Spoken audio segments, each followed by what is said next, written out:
I am, having put on another shield, going to take my mask off for the duration of the sermon.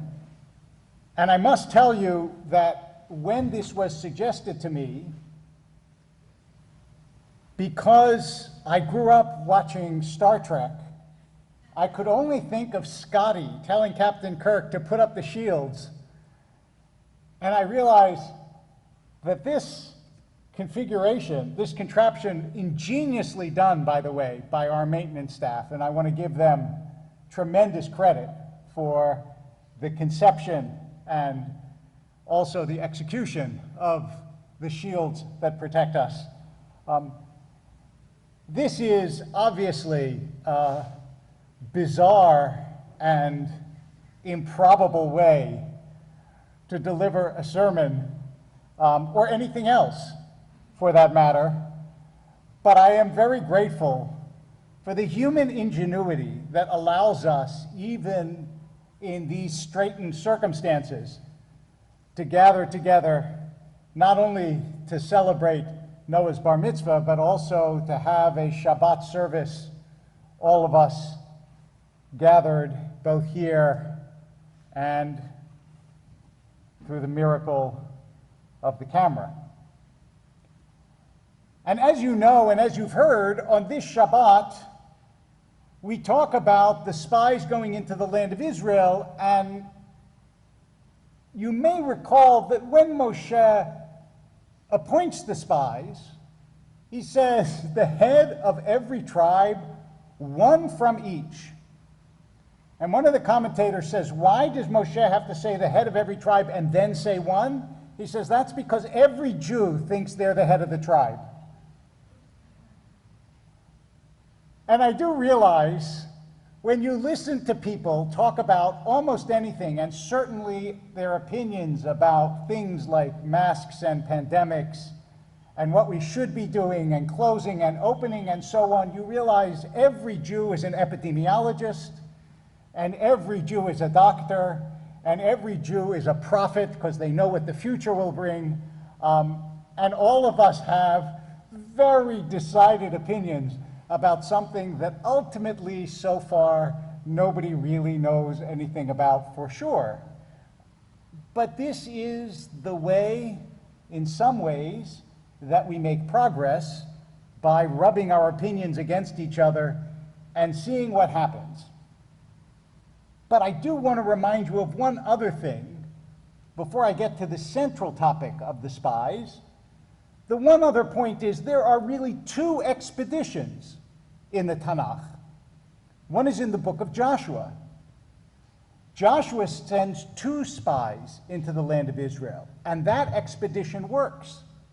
Moshe sends 12 spies into the land of Israel, and that expedition, as you know, does not work. And one of the commentators says that's because when Moshe sent 12 spies in, it was one from every tribe because the tribes didn't trust each other.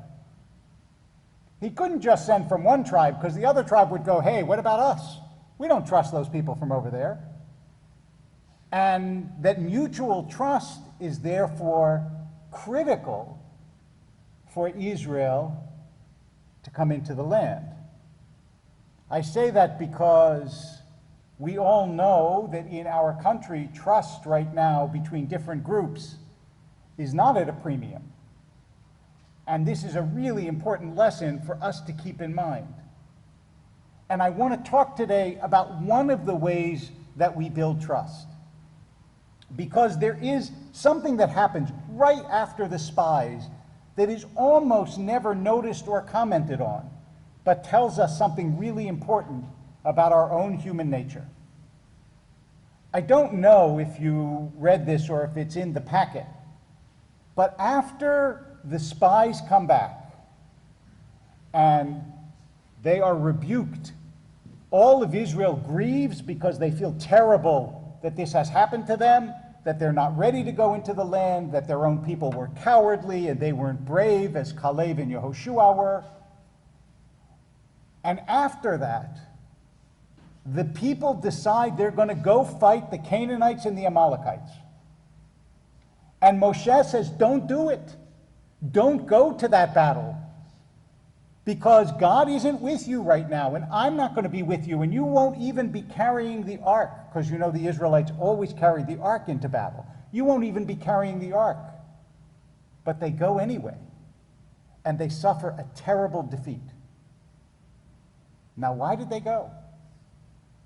Why did they go when Moshe said, you're going to lose, right? Moshe doesn't say that to the Israelites, you're going to lose. If he says it, you got to believe him. It's because they felt cowardly, and so they wanted to prove they were brave. They were being reactive. They heard something, and so they automatically wanted to jump in and prove that wasn't true. In other words, it was a failure of deliberation and thoughtfulness. The Israelites, having just failed at something, jumped into something else. And I think all around our society, you see a tremendous amount of reactiveness. People, for example, who've decided, we've been in our homes too long, so let's all gather together. It's reactive. It's not thoughtful. People who decide, you know what, this statue shouldn't be here, so let's knock down every statue. It's reactive. It's not thoughtful. And if we are going to learn how to trust one another, we have to trust that I can say something that will upset you, but you will sit with it for a bit. That you won't automatically react.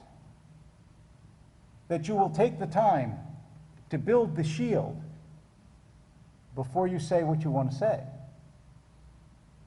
Because all of us have buttons inside that when they get pushed, we automatically go into the mode of reaction. How often do you answer someone before they finish their sentence? This, by the way, is the best thing about a sermon, is I get to talk and nobody interrupts me. It's a joy. You should all try it sometimes. You should say, okay, tonight at dinner, I'm giving the sermon.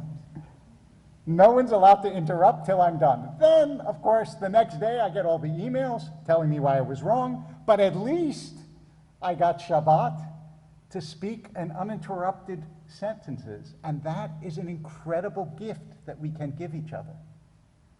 To be a little bit less reactive, to be able to listen to something even though it opposes what we believe or what we think, so we don't rush into battles and lose. Moshe understood that the spies felt bad about themselves. But he also understood that sometimes you have to sit with the bad feeling, that you have to absorb it and understand it before you can react the way you need to. If you will allow me the medical metaphor, you have to build up the antibodies, and that takes time. So we're doing this slowly. As you can see, we are hoping to be able to reopen, but we're not jumping into it. We don't want to be reactive. We don't want to say, because we are all tired of sitting at home, we are tired of wearing masks, we are tired of the separation, we're going to dispense with it all. No, that's not the way we work. We're going to do it slowly, deliberately, carefully, and safely. And if we build that trust, if we make the right decisions, then we will re-enter the land, just as happened with the second expedition. And when we do, we can take off the masks and take off the shields and embrace again. Shabbat Shalom.